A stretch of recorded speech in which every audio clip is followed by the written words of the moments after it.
I'm on the floor of the International Auto Show here in Geneva. Here are three supercars in no particular order. The first car that caught my eye was the Lamborghini Huracan Performante. Now this thing has got a 5.2 litre V10 engine in it, but they've turned the wick up to 640 horsepower, which means you get to 100k in 2.9 seconds. Now all of that goes through an all-wheel drive system, but the one thing they've done, and it's very, very clever indeed, it actually has active aerodynamics, which gives it aero vectoring. By changing the rear wing, they actually put more downforce on the inside rear wheel, which turns it into a corner even faster. It is an extraordinary piece of engineering.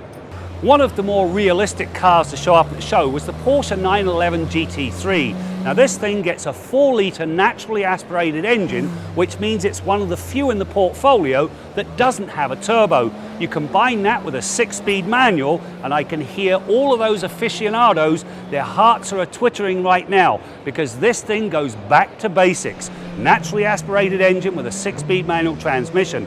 It's also incredibly quick, and it looks the part. It is an attainable supercar.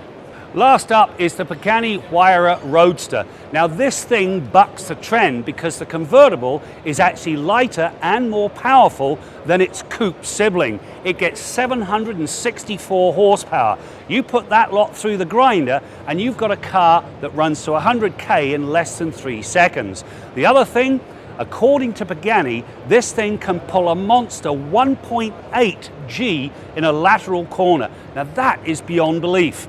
I'm Graham Fletcher for Driving.ca.